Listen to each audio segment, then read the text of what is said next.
আচ্ছা, আমরা শুনেছি যে যারা দাম্পত্য যারা নতুন বিয়ে শাদী করে, বিয়ে শাদী অনেক রকম মানুষে অনেক রকম কথাই বলে।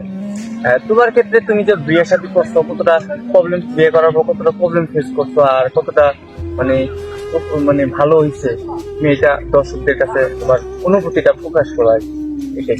তখন আমি বলতে চাইতেছি, বিয়ে বলতে মানুষে অনেক কিছু বলতে পারে, মানুষের কথায় কান দেওয়া যাব না।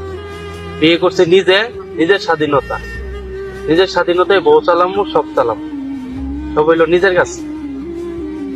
এটা অনেকজনে ভয় পা বিয়ে করতে, যে অনেকজন অনেক কিছু বলে, এটা আসলে ঠিক না। অনেকজনের জন্য বিয়ে একটা ফরজ কাজ।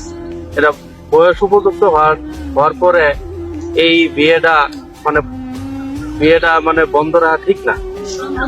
তাহলে সংসারে ভালো থাকার ক্ষেত্রে সবচেয়ে কি প্রয়োজন সেটা বলতো। সংসার, দুইজনের সংসার টিকে রাখার জন্য সবচেয়ে বড় যেটা সম্পদ, সেটা হইলো বিশ্বাস। একজন আরেকজনের ওপর বিশ্বাস রাখা দরকার। এখন আমি 10 বছরের জন্য বিদেশ যাওয়ার পর যদি আমার বউ আমারে বিশ্বাস করে বিদেশে আসার জন্য অনুমতি দেয়, পরবর্তীতে যদি আমি অন্যর কথায় যদি আমার বউরে বিশ্বাস না কইরা বউরে পরকীয়ার জন্য সন্দেহ করি, এটা হবে না। বিয়ে করতে হইলে অনেক দূর থেকে বিশ্বাস থাকতে হবে দুজনের মাঝে। তার মানে বুঝতে পারলাম যে সংসারের দুজনের ক্ষেত্রে বিশ্বাসটা সবচেয়ে একসাথে থাকা দরকার। আর তারপরে যে কিছু কিছু সম্পর্কে দেখা যায় যে খাওয়ান দাওয়ান না দিলে সংসার থেকে চলে যায়, এটা এক্ষেত্রে কি বলবো? এক্ষেত্রে খাওয়ার জন্য, জামা কাপড়ের জন্য যেসব মেয়েরা চলে যায়, আসলে তারা তাদের স্বামীকে প্রকৃত ভালোবাসে না। প্রকৃত ভালোবাসা মানে খাওয়া দাওয়া, কাপড় চোপড় না। প্রকৃত ভালোবাসা হইলো স্বামীর সুখ দুঃখে একে অপরের পাশে আজীবন থাকা।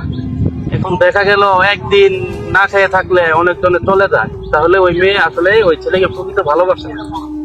ওই মেয়ে এটা মানে বুঝিয়ে দিয়ে দেয়। প্রকৃত ভালোবাসা হইলো অনেক দুঃখ, ঝড় ঝামেলার ভিত্তিতেও না খেয়ে সন্তানের জন্য, নিজের জন্য, সংসারের জন্য, পরিবারের জন্য, স্বামীর জন্য, বাবা মার জন্য, সবকিছু সমাজের জন্য একে অপরের সাথে থাকা, এটা হলো সবচেয়ে ভালো। কত বছর ধরে সংসারে আছো আর কি? কত বছর তোমার সংসার? আমার বিবাহের বয়স 4 বছর। আশা করি ভালোই আছি। বাবা মার পছন্দে বিয়ে করছি, বাবা মা করাইছে, সব দিক দিয়ে ভালো আছি। একটা ছেলে হয়েছে, সন্তান হয়েছে, আলহামদুলিল্লাহ। আমি অনেক ভালো আছি। আমি চাই যারা আমাদের গ্রুপে ফ্রেন্ডে এসে বিদেশে যারা আমাদের মতো অবিবাহিত ছেলে মেয়ে আছে, আশা করি আপনারা দ্রুত বিয়ে করেন। বিয়ে করলে ইমানের ওর দেশ পরিপূর্ণ হয়ে যায়। বিয়ে তো খরচ, এটা সবার জন্য করা লাগে। কারণ বিয়েটা আমার করা দরকার। আমরা ফ্যামিলির মত নিয়েও তো করা দরকার। ফ্যামিলির মত, সবার পছন্দ নিয়ে নিজে পছন্দ করে বিয়েটা করা দরকার। আসলে বিয়েটা যত দেরি করবেন তত ঝামেলায় করবেন। কারণ 25 বছর বয়সে একটা ছেলে বিয়ে করলে তখন তার 2-3 বছর পরে সন্তান হবে। যখন তার ছেলের 25 বছর পূর্ণ হবে তখন তার বয়স হবে 55। এই সময় ছেলের একটা বিয়ে শাদী দিয়ে সব ঝামেলা ঝাট ফিরে নিজে অনেক আনন্দে চলাফেরা করা যায়। আর যদি 30-35 বিয়ে করি, তাহলে পুরা লেখাপড়া করার সময় দেখা যায় হুট করে মানুষ মরে যায়।